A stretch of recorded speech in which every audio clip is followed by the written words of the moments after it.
What's good, y'all? Welcome into the TraKCouts podcast. This is a podcast where we talk about music and life with the people living it. I'm your host, Co-Red. With me, as always, my co-host, Scorpio. What's good, bro? What's the word with it today? Check it out. We interview artists, producers, engineers, creatives in general. We drop every other Wednesday, so whatever you're listening on, subscribe, like, whatever, so you're notified when we drop. We got a good one today, y'all.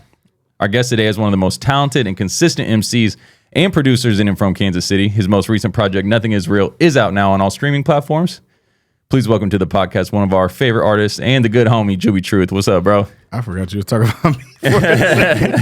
No, I appreciate that. Thank you. I don't know. I'll be throwing everybody with the intros, bro. They ain't ready. I was like, damn, who is that? Damn, accolades. I'll be like, man. One of these days, you're going to come back one day and be like Grammy Award winner, Jooby Truth. Got to. You better come back to the pod. That ever happens, bro. All right. Absolutely. Right. Don't forget where you came who's saying from, bro. You won't be a part of it? My dog. You hear me? You feel? You hear me? Cooking. Appreciate you sliding though, bro. When we was trying to schedule this, you was like, I'll be there if my baby ain't here. You know what I'm saying? Right. If my baby don't dive out, we good. But no, she's making a grand entrance. What is it? Fashionably late. So okay. It's all good. Dive out's crazy. I ain't never heard that one. You finna go MIA for a couple weeks though, so we had to make it happen. For sure. Yeah. Let's talk about the project though, bro, because that's what you on right now. Thank you. Nothing Is Real. I love the title, first of all. I love the project. You know, we've been able to hear it for a couple months. It was out on Even. But let's talk about like the creative intention of it, because Nothing Is Real. I know, remember you explained it at the listening party, but let's run it back. Explain the meaning of the title. Nothing Is Real. I just got into a place of, and we were just talking about it before the cameras came on, just like music is in a weird space. Just life in general is in a weird space. Like you don't know what's authentic, what's actually happening. Like I just got tired of being in that space, and I just started making music that would refute that. You know what I'm saying? So Nothing Is Real. Ironically, I'm putting out the realest music that I could. So just kind of combating that with the music. And so is that like message mostly directed at like online? You know what I mean? Social media? Yeah. And just being in certain spaces and talking to certain people, like nobody's making, I won't say nobody, because there are plenty of people doing it, but the focus is not on how good the music is anymore. Yeah. It's not just, oh, this nigga can rap, let's give him some bread. It's, oh, there's a gimmick involved sometimes, this and that. I don't think that talent is on the forefront anymore, and that's sometimes it's frustrating, but it's like, okay, you got to adapt to the times. Yeah. Yeah. I seen Russ on IG, I think it was last week, talking about like the music has shifted. Like it used to be in rap, it used to be so much about the lyrics, right? What you're saying, it has to have a message. And now it's like, it doesn't matter what the fuck you're saying. Like literally. It only matters if people are listening to it. Yeah. If there's views, if there's listens, if there's streams, it's considered good. If you can sell it. If you can sell it, if somebody buying into it, boom, you on. We on. It's not a quality check on music a lot anymore. So Yeah. And not so like it once was. So like the cover art was you, and you like, you're with people, but you like, you can tell you feel like isolated because everybody's like pixelated and shit. So and that was purposeful. Like everything outside of what I had going on was just like unreal to me. It was like a video game. It's pixelated. So that was purposeful. Shout out to Nick for that. Shout out to Ferrari for that, because he just sent me a steal of some shots we did, and I was like, oh, that's my album cover. It was like, oh, bet. That's hard. So yeah. Where were you drawing the influence? Because I know you're saying like I wanted to be real, authentic. Like where are you drawing the musical influence? Man, I can't say where I didn't. As far as it's some different places that I went creatively. Outkast for sure, always. Love Outkast. Top. Outkast, Don Tolliver was creatively an inspiration for some of the stuff that I did. Like Great Poupon, like just playing with my voice a little bit. Yeah. Being more melodic. I sent some of the shit to like some people that I trust musically, friends, family, and somebody was like, what the fuck is that voice? And I'm thinking he trying to talk shit, but he was like, dog, that shit was hard. Like, yeah. And I'm like, okay. I just like, I'll sit in a space by myself for hours, and whatever I come up with. My dad happened to be at my crib one time I was recording, and he was like, he heard me just kept doing all these random ass voices, and he was like, I'm sitting outside the door like, what the fuck is he doing? And then I played it out loud and he was like, okay, I get it. So I just like being in a space to be able to play with all the creative ideas that I have. So just that, and along with the inspirations, that's where Nothing Is Real came from. So when you be recording, you mostly be by yourself? Like, is that how you can get that creativity out, is when you're alone, or how do you cooking up? Yeah, because I got PTSD. Wait. I'll say this. I think I'm most creative by myself, because, or there's a small group of people that I'm willing to showcase all the different sides of me, or try this and try that. It's not a lot of people I'm willing to do that with. But yeah, I mostly record by myself for that reason. And I've had some bad sessions in the past where it's like the big gang sessions just never worked out for me before. I won't say never. I take that back. We had a New Year's session a couple years back that was super dope, and it kind of made me think it was some hope there. But for the most part, all the big sessions, I've never gotten a lot of progress out of. I'll say when we cooked up Real Is Forever, that was cool. I'm cool with that. Like, that was a smaller group of people. I'm talking about everybody's in the room, and I had bad experiences. I'll just leave it at that. It was a bad experience. I mean, big session. That's a thing, bro. Like, when I have a session, bro, I don't want anybody there that's not like music centric or like focused on what we're doing. You're not contributing to this shit. If you're not contributing, I really don't want you there. A lot of people bring homies and shit, and I'm like, that's cool if that's what you need, but like, it becomes too many voices that aren't like contributing to what we're trying to go. And this is one of those things that, like, I try not to be upset with, but the creator in me gets so upset with. If I'm like writing, and say if I got somebody in a situation and we're both writing, we both cooking, we go our separate ways, we writing something, and somebody like, hey, we should go. Bro, get the fuck out of here, dude. Because now my brain, I'm so locked in on what I was trying to portray. Like, the cadences, the melodies that I was trying to come up with, they so like fickle, and they leave so easily. So you talking to me is fucking me up. So that's why I like recording by myself is pivotal a lot of times. But I'm more open to creating more now. Definitely. I feel that same way. Like, I've been in a collaborative session, and I'm like, the song is about a certain thing. And in my head, I'm trying to paint this picture because I like to work backwards. I'm like, okay, I can set this up to build a story to this point.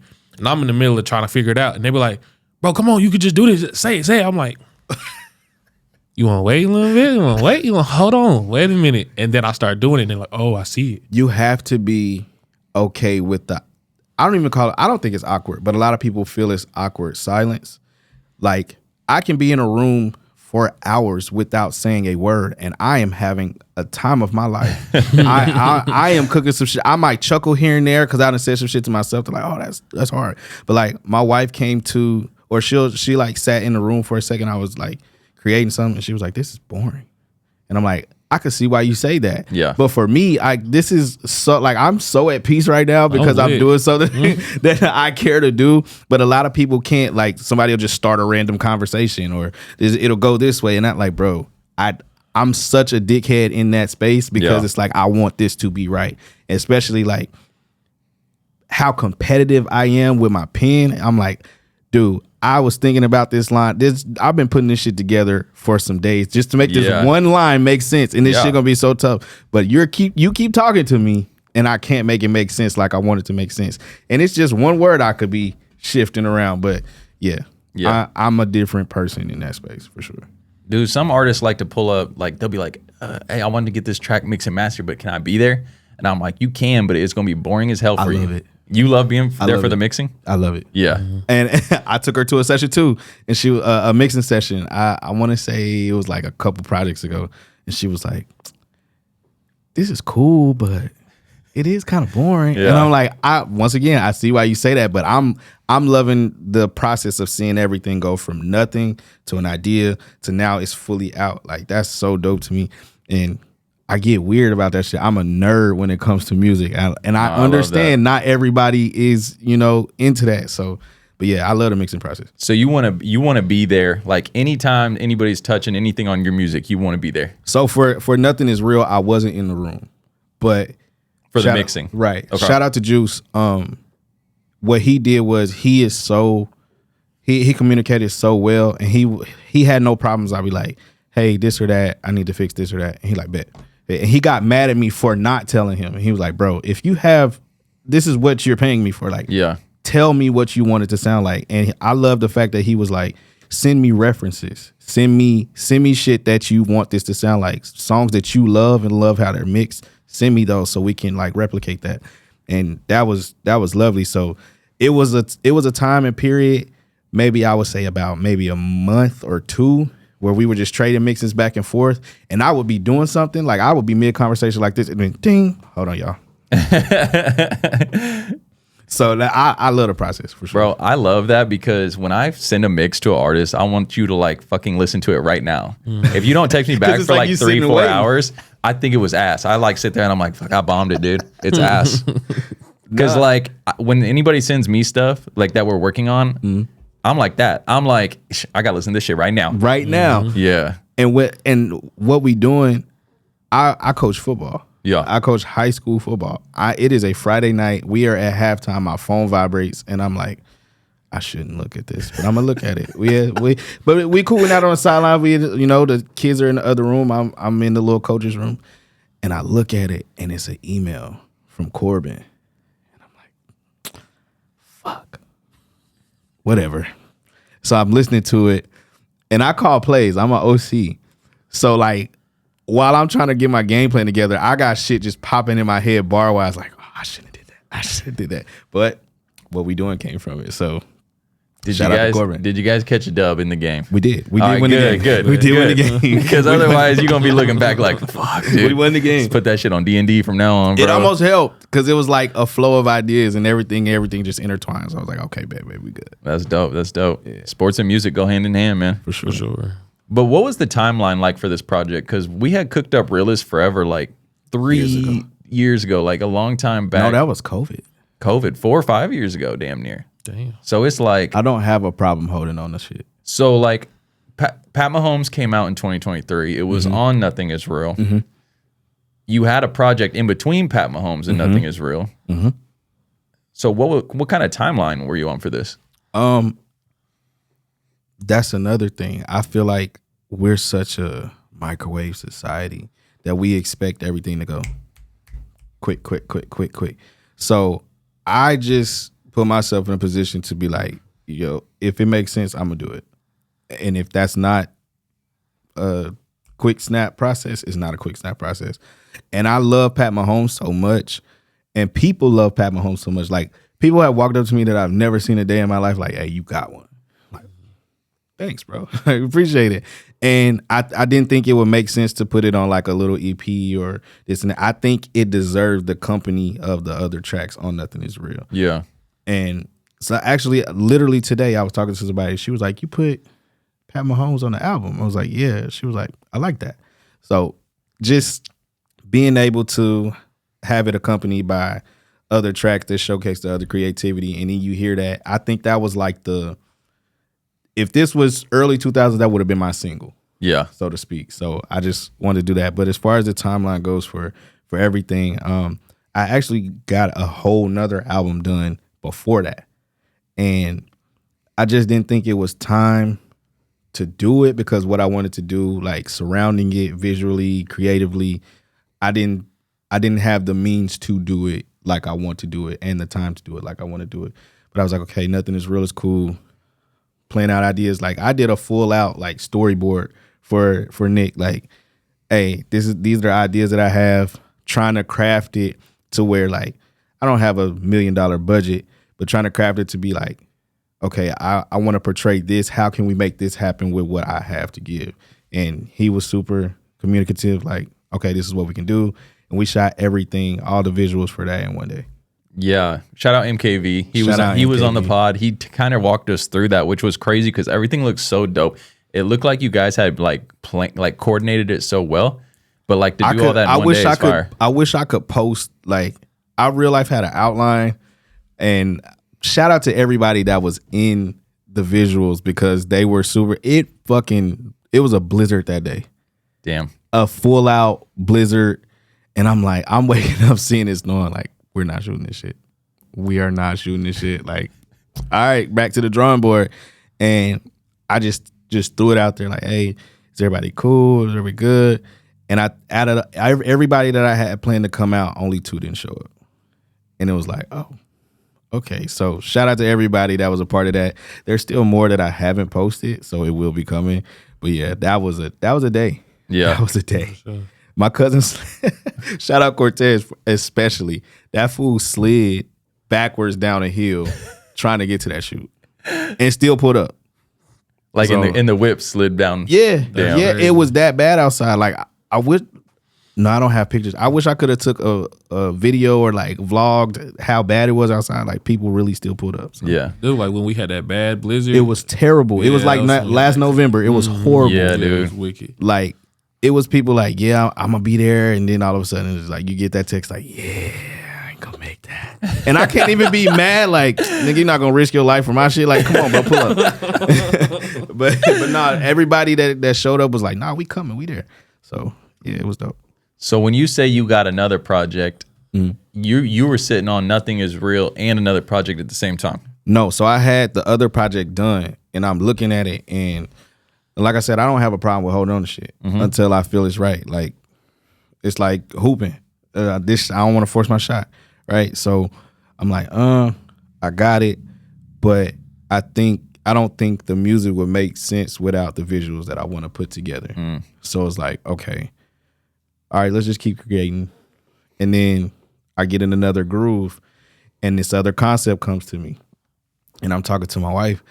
Shout out to her because she hears some of the most wildest shit that come out of my brain, and she'd be like, "That's cool."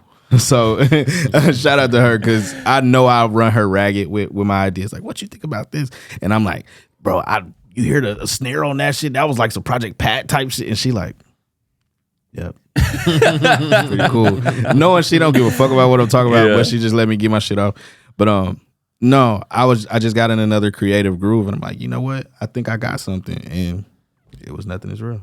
I ain't gonna lie, bro. I be the one that be on artists' ass like, let's drop. But I'm just behind the scenes, man. As artists, y'all have more patience with it or what? For shit show. It's a baby. Yeah. I don't want my baby to start walking before they can walk. Like, don't take that step too soon. You know what I'm saying? I'm sensitive about what I create. Terribly sensitive. Yeah. So if it don't go right, I'm like, man. So the feedback that I get from Nothing Is Real is like, okay, all right. Even if I didn't get that feedback, the visuals that we created, if I just put that shit on my TV and watched it, I'll be like, I would be satisfied with myself. Because it's like, okay, I got this idea from my brain and I got it out. It was portrayed well. Be good. So that's when you know it's ready, is when you're happy with it. Yeah, Yeah. for sure. And I'm happy with the album that I'm tucking. I'm happy with it. It's just like, I don't know if you like when you record or you make a beat or something, do you see shit? See, well, see what? Not See what? paranormal shit. Yeah, okay. But do you like have a vision of like, okay, I made this beat and I can see this happening for this, or like when this song sounds like it would look like this. You know what I'm saying? Yeah. Like visuals and Yeah, stuff. Okay. yeah. And I just, since I've gotten, I won't say, since I got better, I guess, at making music, it doesn't just come as a song. It's like, how can we portray this to the people, especially in today's day and age of everybody's got a phone in their hand. Like, so how can I make this look cool and sound cool and put it all together and be like, okay, I got something. Yeah. So yeah. Well, when it comes to just cooking a beat, like I do see shit like that. I'm like, oh man, they could come with this flow. We could film a video doing this. But then I let artists have so much creative freedom that it's like they'll come and do something completely different. I'll be like, that's way fucking better than what I was thinking. You know what I mean? So it's like, That's part of collabing though. yeah, for sure. Yeah. But I think I've worked with you and you'll say some shit like just some sly, cool, like, nah, that wasn't it. Cool. Bet. Yeah. Redo it, Or run try it that back. again. You even with Scorp, like, nah, do that again. Like, okay. I appreciate that because to me that says you care about what I'm about to put out. Yeah. Like, I don't want to be around yes men and I don't want to be around people that just want to criticizing shit the whole time. Yeah. There's a happy medium. For sure. If you're just gonna talk about what we should be doing, get the fuck out. If you're just gonna tell me everything I'm doing is well, get the fuck out. Yeah. If you hear something you like it, tell me. You hear something you think tell me. Yeah. So that's why it's only a certain group of people that I care to be around while I'm creating. For sure. Like when I'm in the booth, like the people that's in there have to have a blend of knowing creativity and like expression and what's just straight up ass. You know what I'm saying? Like, cause there's a middle ground. Like I can do something shitty, but if it swags with it, it work. It's weird. In the spirit of this shit gonna sound cool, and it's and the perspective is so crazy because I could be like, hey, I was killing that. You know, that shit was groovy, and somebody like, nope. That's why music is so weird, Right. But it's shit that people like, and I'm like, oh, cool. It's shit that I love that people like. That shit's terrible. Yeah. Why are you listening to that? So Yeah. perspective is so crazy. So that's why I try to align the people that I'll send unreleased shit to, or I'll make shit around. Align it, like, let's align as closely as we can to where your opinion matters enough for me to, if you have a second guess, I'm like, okay, maybe I should go back to the drawing board. But I've had situations to where, like, I'll send some people like, nah, that ain't it. And then I'll explain it. I'm like, okay, well, listen to it with this in mind. And then be like, oh, okay, I get it now. Yeah. Or they'll be like, but da da da, and the dialogue. And if I can trust your opinion, I'm like, okay, cool. And we can go back and forth. Like, I've had songs that I love, and I send it to people, and they like, I don't know. It was just I'm like, okay, well, think about it like this. Listen to this sound in the back and see how and they'll be like, oh, that's cool. Or they still be like, nah, that ain't it. But just being able to have that is important to me. Yeah. Yeah. And we can talk like that to each other because, like, I feel like we hear music like similarly, and we collab, and it's like I work with some artists where I'm just like, if they're happy, I'm happy. You know what I'm saying? Like, bro, like if you're happy, I'm happy. But like you're saying, when I'm working with you or like artists that I collab frequently with, like you, it's like, what if we try this, or let's run this back, bro? Trust me, you know what I mean? And we're like, or you'll do something too, like, nah, let me hit that again, bro. I got a different line for that. Right. You know what I'm saying? Shit like that.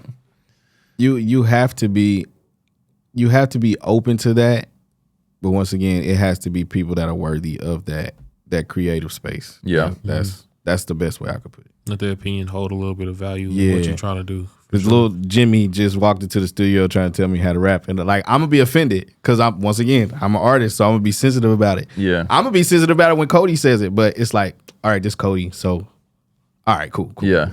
So yeah. And the same thing, if I send you a beat and you're like, what else you got? I'm gonna be hurt, but I'm gonna send you something else. You know what I'm saying? Like, damn. Like, that shit hard. What you talking about? Right. Yeah. You get like that. It be like that, but it's just being in a space of being able to know who you can trust and whose opinion you can value. That's all. So how often are you guys like pushing back, fighting for your ideas? You know what I'm saying? All the time. Yeah. I ain't gonna. That's why I like creating by myself a lot, because it's like, and we be talking about it. Like me, I will, if I come up with a bar, I'm already hearing 50 different ways I can say it, and I'm gonna try as many as I can until I find that one. Mm-hmm.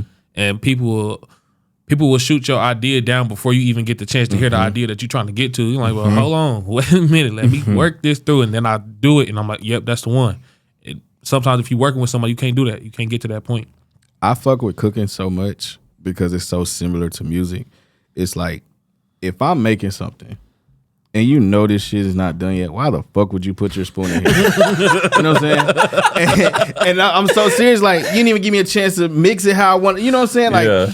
And it's the same thing with music. You came in here while I was still putting something together. I ain't did all the melodies. I was about to change that word, or I'm gonna say that different, or you didn't hear me do it. If you come in here and it's incomplete and you're giving an opinion on an incomplete idea, that will piss me off the most, because it's like, that's why I didn't want nobody in here in the first place. Because then I'll go back and do it how I wanted to do it, and you're like, oh, that shit hard. Okay, just let me do my thing. So don't start trying to taste shit that ain't done. That's the best way I could put it. Yeah. That's why you, as a producer too, you gotta let artists work out the idea before you jump on it too. You know what I'm saying? Like, let me hear what you got. Let's hear it. Spit the verlino. Like, get through it, and then we can go back and talk about it together. I'm not gonna stop you and be like, no. You know what I mean? Before I've even heard part of it. You know what I'm saying? Yeah. When you're working with producers, let's talk about the production of the album, because I know you produced a bunch of it. Yeah. Me and LA cooked the beat for Reels Forever. Yeah. Like, who else is producing on this besides you? Are you handling 90% of it? What's going on? So if we could run it down, I did the intro. Numb is Vinci. Shout out to Vinci. Shout out Vinci. The Goonies, Dizzy, shout out. Yeah. Shout out to me on Dizzy. For what was it? What is for? Pat Mahomes, that's me. Grey Poupon is me. All Dogs is the She Shed Boys. They some boys from deep down south.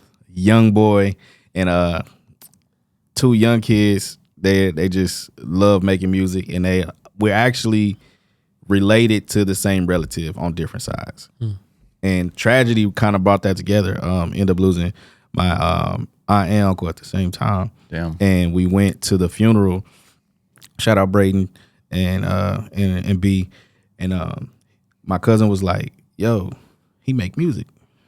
He like 17, 18. I'm like, you make music? He like, yeah. And he showed me some of your shit. Your shit is fire. I'm like, okay, cool. Contact, boom. Didn't think nothing of it. And he was like, yo, I got some beats for you.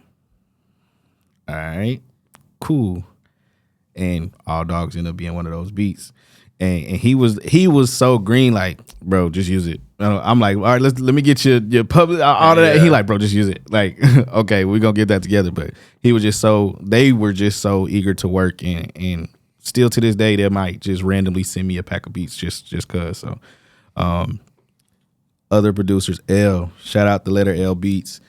That is a guy that another one that it could be 2 a.m. on a Thursday evening, and I just get a notification of a beat. Like he is one of those people I love to create with because he's one of those valued opinions.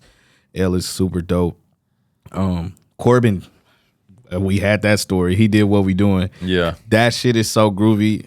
The sample. I love when a sample is so dope, you gotta go find the original song. Mm-hmm. That original song is now on my playlist because it's like, okay, you chopped that shit so cool. I had to find out where you got it from.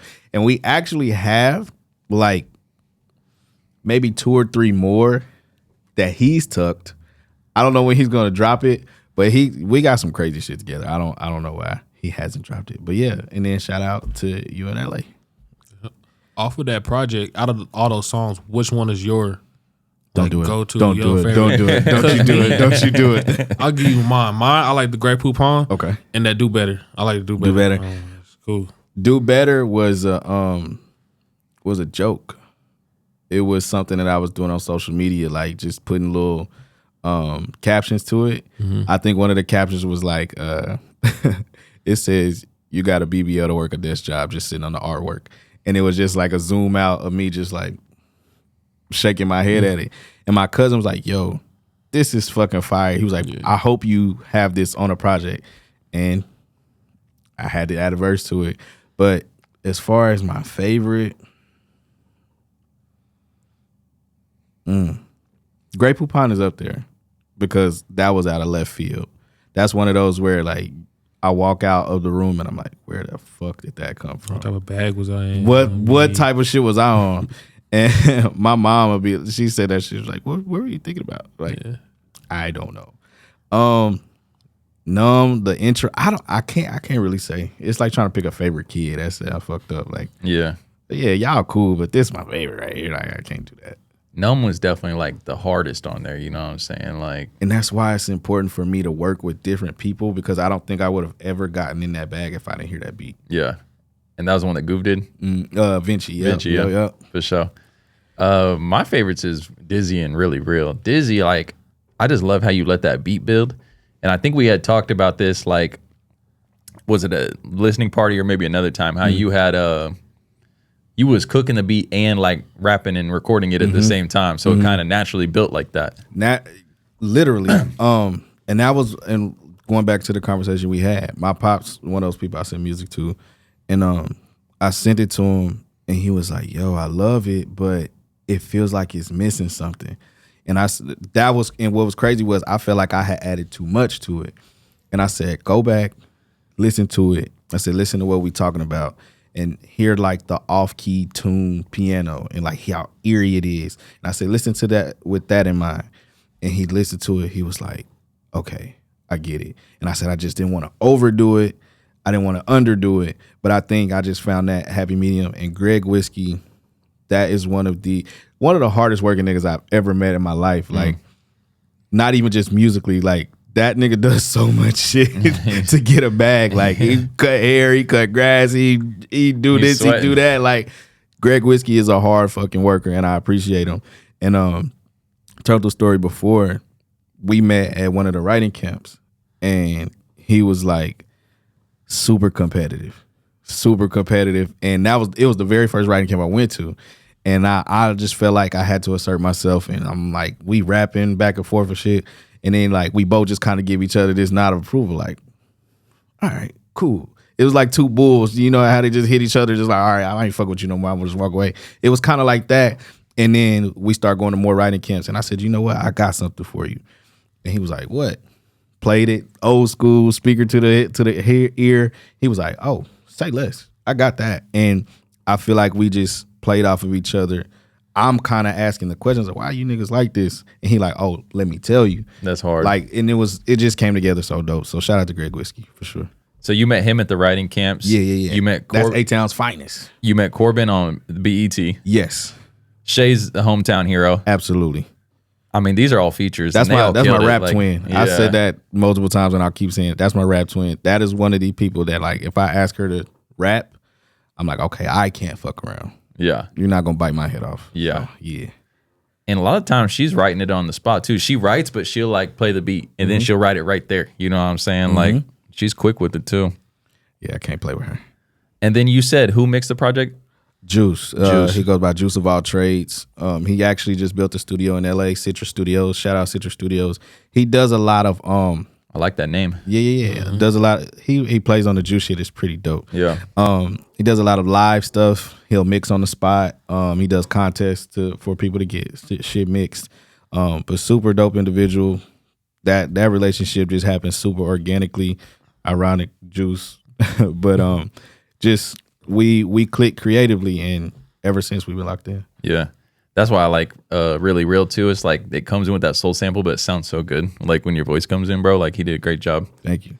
I had somebody hit me up and was like, yo, the pans and the reverb on that was crazy. I'm like, that's an interesting thing to compliment, but I appreciate you listening to that. I don't think anybody's ever hit me and told me my reverb was fire, but it's all right. I know it is. I know. You don't need to tell me. My shit's cool. Yes, sir. Hey everyone, Code Red here. If you like the way this podcast looks and sounds, it's filmed on location at Code Red Productions. We handle all your audio needs for music, commercials, and podcasts. You can find us on Instagram or Facebook at Code Red Productions KC, or visit our website, coderedproductionskc.com. We'll see you here. Back to the show. Let's talk about the listening parties, because that was one thing I'd never seen anybody do. You like did a listening party like mini tour. Like that's super dope, dude. Yeah. Just trying to think outside the box. Yeah. I was gonna be in those places. Not Indiana. Indiana was just, hey, I got an idea. Some people were like, we'll help you make it happen. And I was like, okay, cool. I was already going to Atlanta for a writing camp. And also shout out Renegade El Rey, who just dropped Wednesday, right? Wednesdays. Yeah, this is drops Wednesday. So he just dropped on Even as well. He's an engineer at Stankonia, and he helped make some dope shit happen. Shout out Renegade El Rey. His shit dropped earlier this month, and it's coming to all streaming services later this month. So either cop that or download that, whatever. But I just had some really, really good people in my corner to help make those things happen. Shout out to Mickey Miller in South Bend. She was like, yeah, come through. Like, do it here. Bet. And just super dope individuals. That was another time the weather fucked some shit up though, but we still have people pull up. So appreciate everybody. That's the thing about a winter drop, man. Midwest is so fucking stupid, bro. But just have some. I'm grateful for a support system that was like, and we rock with the music, so come through. But it was just an idea. Once again, talking to my wife, like, hey, I should do this and do that and do this, and she like, well, shit, you got the people, talk to them, see what happened. And it came about. Yeah. So we get like you from KC, KC party here. You in Atlanta working at Stankonia, writing camps. You be working down there. We get that. Right. How did you come about the indie ties? Like explain indie. explain indie. So I have family in Indiana. Okay. And they're tied in musically, whether it be secular or gospel. And those lines blur so much, and they're very supportive. So I did a festival last year. Was it last year? Yeah, last year out there. And I'm like, yo, the music culture is rich out there. Once again, whether it's gospel, whether it's secular, like it's some dope shit going on out there. Shout out to Bishop House Studios. But it was just a vibe that I was like, I didn't know it was like this out here. Okay, cool. And then already having the plug of family. Okay, cool. And then Mickey Miller, whose resume doesn't have to be explained. And you meet people and their reputation precedes them. And then I'm like, okay, I'm damn near intimidated to talk to her. And she's just like a social butterfly. She's so sweet of a person. And I just felt like it was necessary, knowing the connections that could be built and already been built. I was like, okay, yeah, it makes sense. Because they were like, come back. I will. So, and I was supposed to do the festival this past July, but we were scared my baby girl would be here. So I was like, all right, I'll pass this time. Yeah. But yeah, shout out to South Bend. Indiana is super dope musically. That's dope. What was the different reactions like in the different cities to like the project? And that what made me proud of the project was I didn't feel like it was regional. And that is something that I've been big on since I started making music. Like, I love home, without a doubt. I'ma say it, I'ma sing it, I'ma scream it. I am from this city, but I don't want to get so caught up in just being good here that when I go other places, like, yo, what the fuck is this? Yeah. So I've gotten the question many a times being out of town, like, yo, where you from? And that's why I get so adamant about saying it now, because like people have assumed I'm from places like, oh yeah, he from Atlanta. Like, no. I love Atlanta, but no. But just showing that I want to be able to take this music anywhere and it sounds good, but still have those references to, like, Cinemark ain't everywhere. You know what I'm saying? Yeah. Like, people know where Cinemark is, the cheapest movie theater that we can go to. Like, people know what that is, but they may not know what it is in Indy or in Atlanta, but that shit jamming. Just like if Kendrick was to say something about a Compton street or something, like, the music sounds good enough to where you don't care that you're not even a part of that inside joke, if that makes sense. Yeah. Yeah. Bro, it cracked me up when you had posted the listening experience in Atlanta. You had posted a video of it on your Instagram, and you was like, I got to explain this. There's this white dude named Cody, and he's a hard producer or whatever. It was funny as hell, bro. Got to. What's the difference you just noticed going to these different cities? I know you said Indy got a rich music culture. Atlanta's obvious. But compare those two places to here, and like, what's the big differences? The big deal is, okay, I'll start with Atlanta. The obvious thing is, quick story, not to name drop, but this just to show what the difference is. They do New Music Mondays in Atlanta at Stankonia. I stayed past the writing camp, and I stayed for New Music Monday because everybody had been telling me, yo, come to New Music, even if you don't perform, come to New Music Monday. And in there, that's where people get their shit off. It's DJs in there. It's companies in there. It's just the place to be. And at first, it's just local artists doing their thing, rapping. People come to break their records. And then just casually, as could be T.I., Dro, just walk in. And to the point where, like, if that shit would have happened in Kansas City, it would have been a all-out pandemonium, right? Yeah, would have shut the shit down. But in Atlanta, it's so common to be in the place to be. It was just like, it was maybe a picture here and there, but it was just like, oh, these niggas cool. Like, that's what they do. Like, so I think Atlanta is, you never know, your life could change in an instant in Atlanta.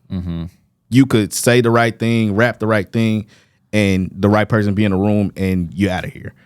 I don't think we have the opportunities like that in Kansas City. There are people that could make that happen, but they're not always in the room. They're not as often in the room like Atlanta. Indy, I think, is more close. It's closer to Kansas City as far as that goes, but I feel like Indy is more tight knit. Even if they not super close as far as like relationship. I feel like they're the elite in indie know the elite in indie, and they kind of band together, if I'm not mistaken. That's just my point of view. Yeah. But yeah, that I would say indie is closer to Kansas City than Atlanta for sure. We had Days in here on our last podcast of Better Days. And Shout out to her. She was saying that, you know, what stood out to her about Atlanta is like the individuality is like so far beyond what we have here. She's like, people fall into boxes here. I would agree. I seen a nigga in I seen somebody performing in fucking shorts, and then, you know, like if somebody play football, the tights under their pants, or if somebody's hooping, the tights under their pants. I mean, was popping shit, like had on some fleece shorts, a cutoff shirt, hella jewelry, and some tights. Like he was about to go work out, and he was just like, that was his shit. And nobody questioned it. I think that shit would have happened here. Like, get this nigga off stage, man. Like, but it was you could tell that it was just him, and they stand out. They're very individual, and that's something that I like to grasp from Atlanta. Like, I don't want to be like anybody in this city, as far as my style. Of course, you want, you know, the positive accolades and things like that, but I don't want you to say, "Oh, you sound like." Yeah. Back to the drawing board. You know what I I'm saying? hate that too. I hate when people are like, "Oh, this sound like such and such." It's like, no, that's And sometimes they do it out of love, like they saying it as a right. compliment. They think it's a compliment, but it's like that was the furthest from what I was going for. sure. So yeah, especially if they say somebody you don't even fuck with. It's like, damn. I have no ops in this city, so let's keep that clear. So there's nobody that would be like, what? But nah, we good. So let's talk about what I think was like the biggest risk with this project, and it was how you dropped it on Even to start. Like, we haven't seen really a lot of people from the city do that. Like, this is an exclusive project. You're going to pay for it, and it's only available here. Like, what prompted that? What made you go, you know what, fuck streaming, for now at least, and I'm going to make this exclusive, and we're going to see what this does? I will say, I don't know, like, the creatives that I look up to as far as like business wise, like Nip doing the way, dropping the way he did at certain times, that was dope. LaRussell doing what he did, and shout out to Stacks too. Stacks actually dropped on Even prior to me doing it. I was looking into it, like kind of had a foot in the water, like I might do it, and he didn't. He texted me like, "Yo, sell your music. You deserve money for your music." Yeah, and I was like, "Okay, cool." And he would just like send he would send me random like people buying his music, and he like, "Bro, look at this." Just kind of showing me the game, like, "Look at this, look at what I'm making from my music." And I was like, okay, not sold, right? And just seeing just kind of taking an old school approach, like selling out the trunk, if you will. Yeah. Like being able to see a monetary gain rather than a third of a penny. Yeah. Like, I feel like streaming is probably the worst thing to happen to music. It feels like it sometimes, man, because it's like, even if you have a shit ton of streams, that doesn't even equate to any real life support. It doesn't. Facts. And I'll say one of the best feelings that got me even into making music or just loving music in general was when you heard a song and you might not have knew who sung it, you might not have knew the name of it, but your life's mission was to go find that motherfucking song. Like, the next time I hear the song, I'm not gonna miss it again. Like, or when songs would come on the radio and that was the only way you could hear it. And I might be aging myself, but fuck it. Just being able to have that access now, it takes away from the exclusivity. You don't feel that feeling of like, I found this shit. Finding a song on LimeWire, once again, aging myself. Finding a song, I'm with you, Brody. Finding a song on LimeWire that you've been looking for weeks, months, you heard one time on somebody's page or some shit, like, that was the cool thing to do. But I think having so much access is kind of like, blah. Like, oh, my favorite song again. Yeah. You know what I'm saying? Rather than, fuck, I found it. You know what I'm saying? Yeah. Streaming is cool, but I if we had to do away with streaming, I wouldn't be sad at all. Yeah. For sure. I feel like streaming is amazing for the higher ups, but like as an artist, it's like, okay, what's really going on? artists were already getting fractions of what they were deserved in the first place, and then it was like, hold on, how about we give y'all less? And it's crazy. And you always have access to this shit. You didn't even have to pay for my album. Mm-hmm. You have full access. And I have this argument a lot with people about like album sales now. Yeah. And it's like, okay, we're equating streams to album sales. That's somebody grabbing their phone and pushing play. Yeah. Not, I felt so strongly about this music. I'm getting up. I might be late to work on a Friday. I might have to do this or do it. I might have to find a ride to this store and stand outside because this album is about to come out. Yeah. It's a difference to me. And I hate to be the old man, but I feel like if there was some type of shift back to that, it would kind of weed out who's actually about music, because I feel like music is just like a segue from social media for a lot of people. Not everybody, but a lot of people just fuck around with this shit. And it's like, I hate to see that part of it. I don't ever want to hate on anybody's bag whatsoever. Get your money. I don't want the artistry to get lost because it's such an easy thing to jump into now. Yeah. Mm-hmm. Yeah. Back to your LimeWire comments, it's like, yeah, we would have, dude, I would be trying to find songs and I only knew one line of the song. One line? Yeah. And like, dude, I don't know how many songs I had and I was like, oh, fuck yeah, I found it. And it was like a fucking remix, dude. And I would just listen to that remix for like 2 years and not even knowing it wasn't the original. That's the shit I'd rock. You know what I mean? Like, shit like that, bro. You know what I'm saying? Or it'd be Soulja Boy. Yeah. Or it would be Dead ass. I can't tell you how many times we would look up a song. Or my neighbor, when I was in elementary school, middle school, we fucking crashed his computer so much downloading LimeWire. Yeah. And we would go so hard and look up these songs, and he burned a CD, and we like, yes, we got all the songs we were looking for. We get in a crib, and we get in the car, and 90% of it is fucking Soulja Boy, like, or some shit you had no idea what it was. But I don't know. That was the fun part of music for me. Yeah. And I think, and just to tie back to everything, I feel like nothing is real. I was trying to recreate that feeling. Yeah. You know what I'm saying? Recreate just being able to make some authentic shit that people care to listen to. One thing I will say, dropping it that way did also was like, now with streaming, like people go and they'll just pick one song and then like they'll listen to that one song off your shit and then they're gonna go listen to something else. But like when I got your project and it's like, okay, it's just like these 10 songs, I'm gonna run the whole thing. You're gonna run the whole thing. Like we used to get in the car and like listen to the same CD for a week. You know what I'm saying? Shit like that, bro. And that's because you took that time, or it took so much time to get to that body of work. Yeah. And you paid your money to get that body of work. So imagine if streaming came out 80s, 90s, I think we would be in a much, I don't want to say worse because I don't want to call it better or worse. I would think we'd be in a much more accessible place of music, and it would hurt a lot of artists like it is now. But yeah, streaming it's okay, because, you know, I think if you work it right, people can find you. Yeah. Right. There's people that listen to me from here, there, everywhere that don't have to get to me to listen to everything. So if you work it right, you can do it right.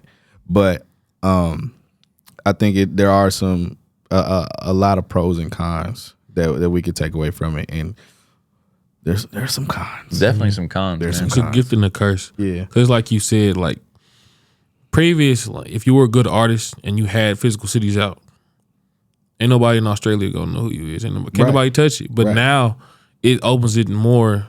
You can send a link to whoever it is over there, as like even without a label. You know what I'm saying? Like you couldn't touch the world without a label prior to streaming. So I feel like it's like you said, it's a gift and a curse. There's ups, but like you said, there's cons. Yeah. I had somebody tell me after the Atlanta listening party, he was like, yo, if streaming's not a thing, this is a $1 million album. Like, I feel like people would pay you for this album. And on one hand, I'm like, oh, that's cool. On the other hand, I'm like, damn. But, you know, you just roll with it. I think music is just saturated right now. I'm not even gonna say just music. A lot is saturated and I've had to kind of cut back on scrolling on my phone because it's so easy to just sit and be in that motherfucker for so long. A lot of these apps have a hold on us. Yeah. Right. And it's calculated, cool. bro. Yeah. They do that on purpose. You know what I'm saying? Like that's their mission. It's cool, but it's got to be controlled. But Yeah. just to say, like, just use it to your advantage. Like, it's motherfuckers that get signed off of social media. Yeah. All the time. And you work it right, you work it right. I was in the studio with Ontario Ray yesterday. He said, people get signed every day, B. I was like, okay, that's a bar. But take it back to what you said about like, okay, streaming has enabled me to like fucking blow up in Australia. You know what I mean? If that happened for somebody. Yeah.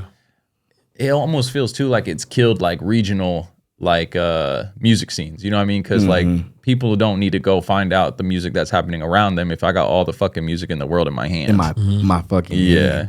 hand.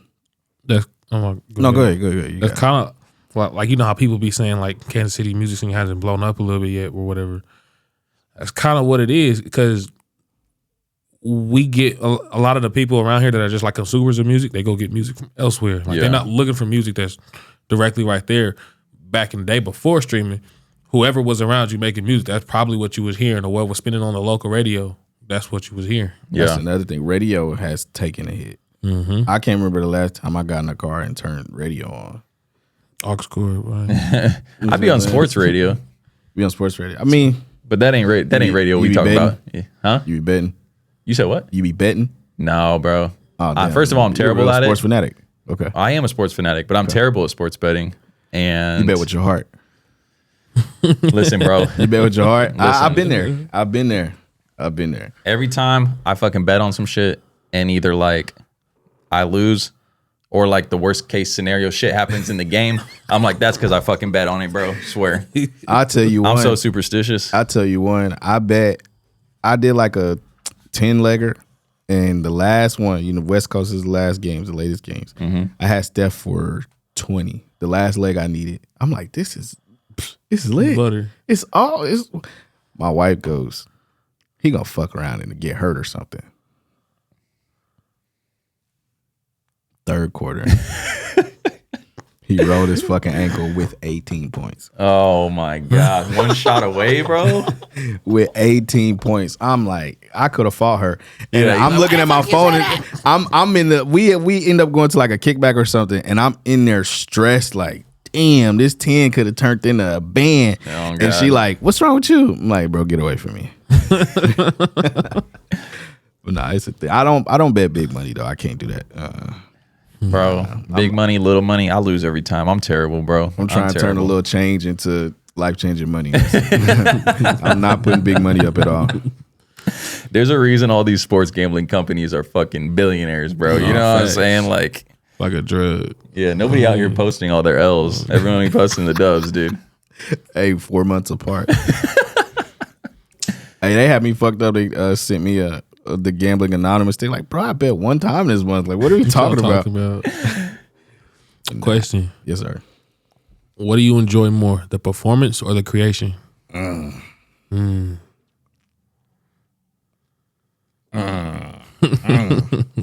questions.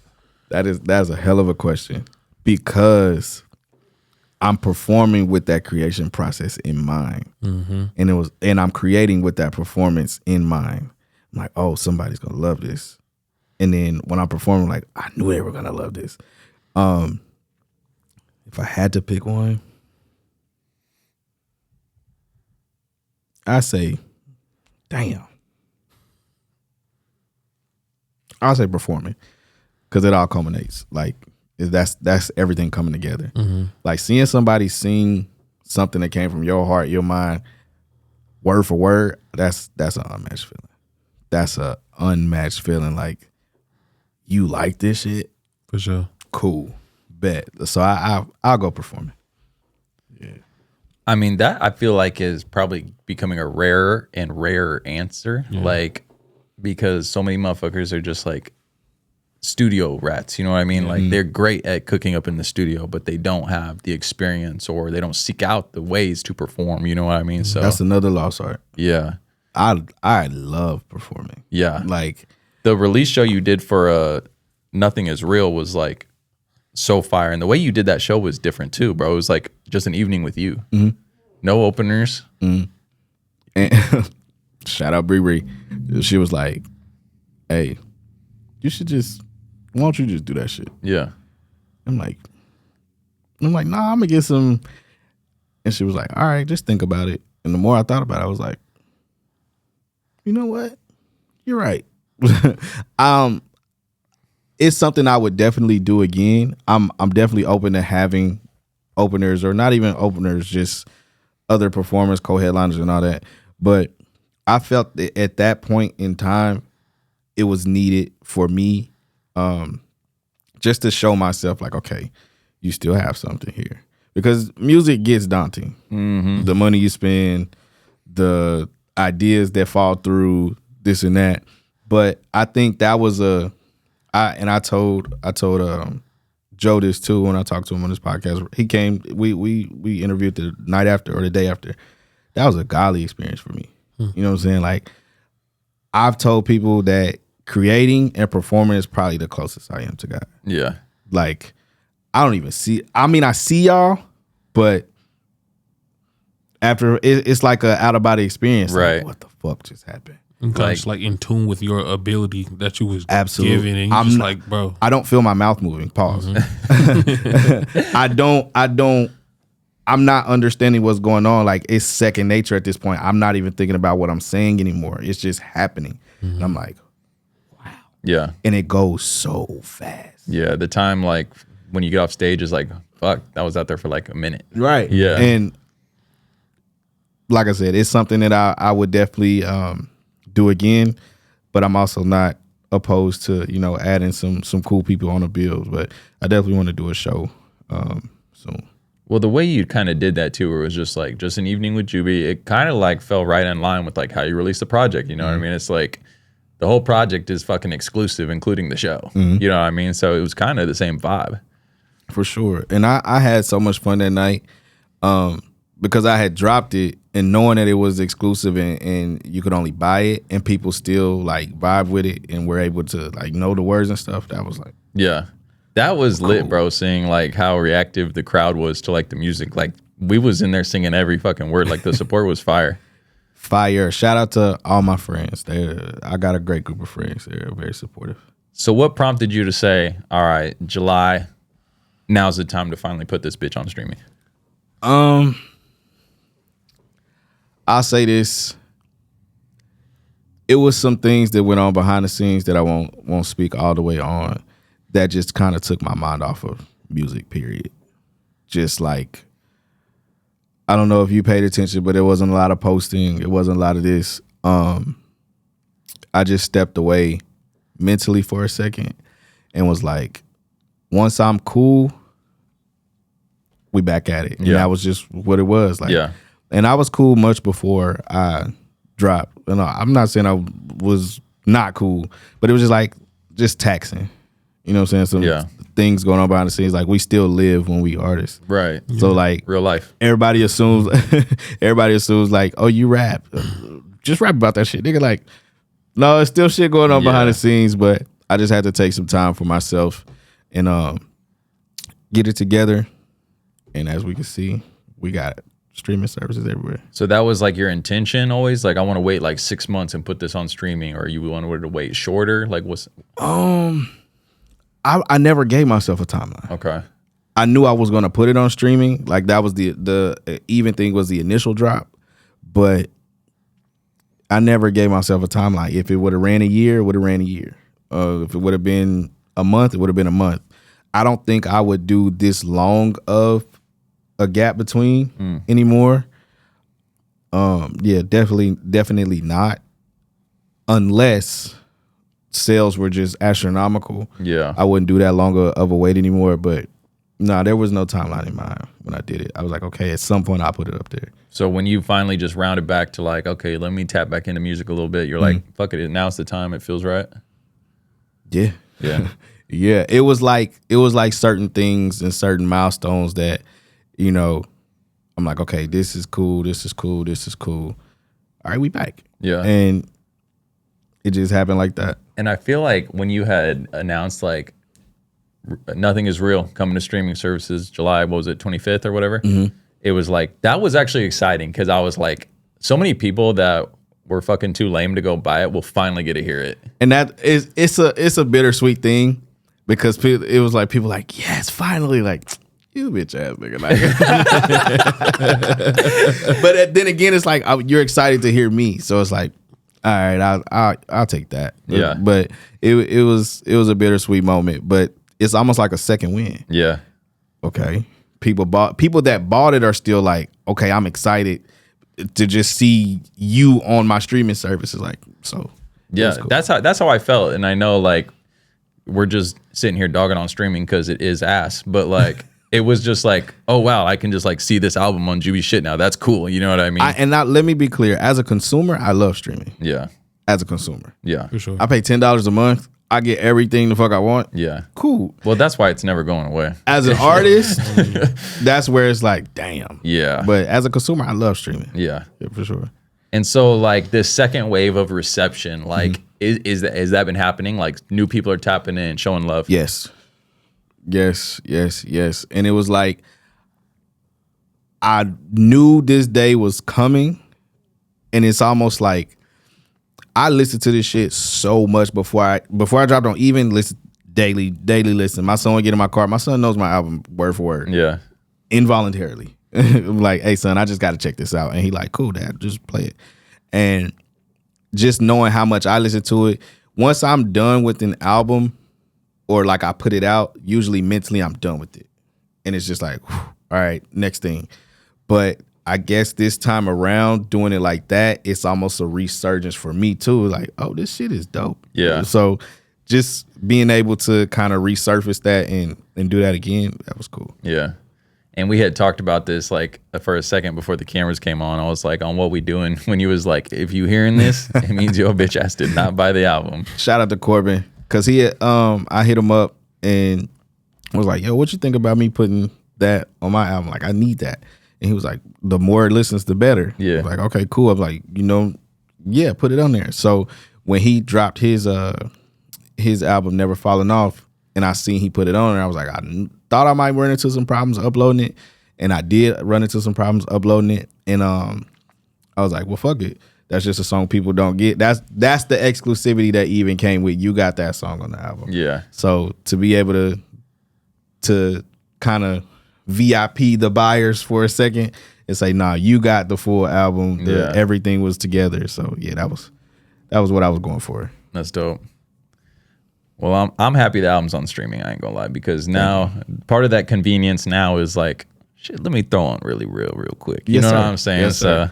I know some people talked about the convenience of having to go to Even or download the app or it's a file or something like that. So I get it, but I appreciate you. Oh yeah, the whole album sat in my notes till it dropped. I swear, bro.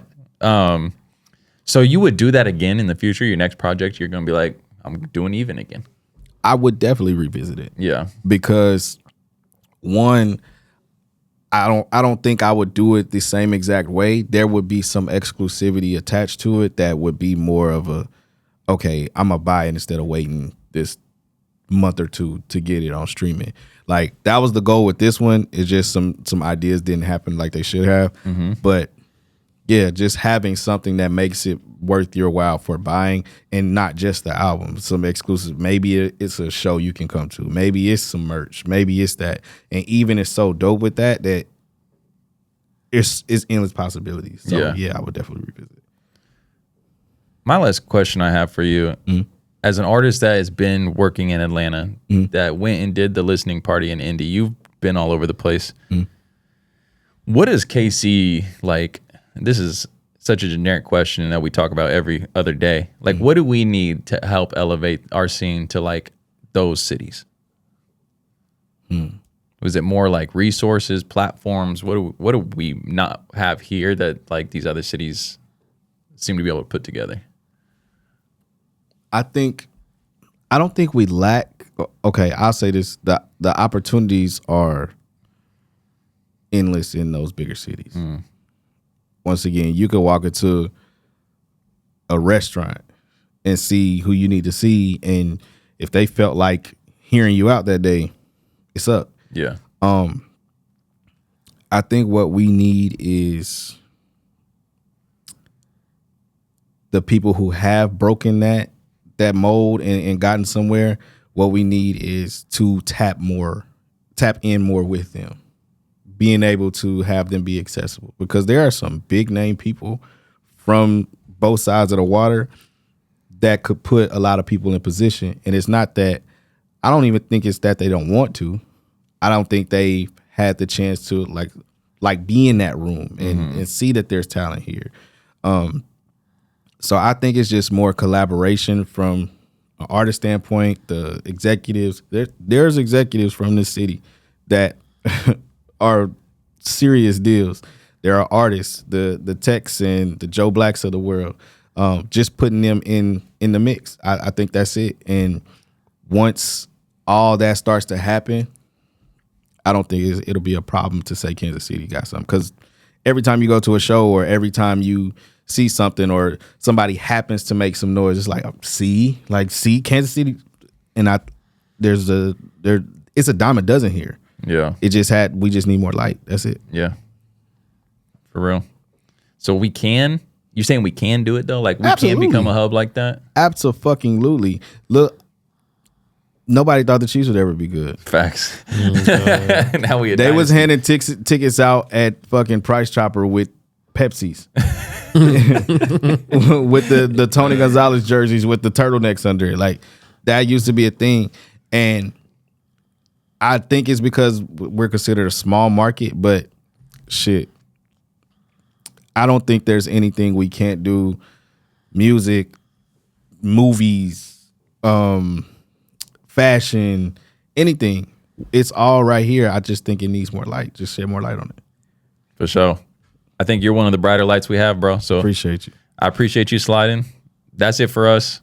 At CoRedKC, at We Got One Scorp, at Jooby Truth. Jooby, thank you, bro. Thank you for having me, man. Yes, sir. Appreciate you. TraKCouts bouncing out. Peace, y'all.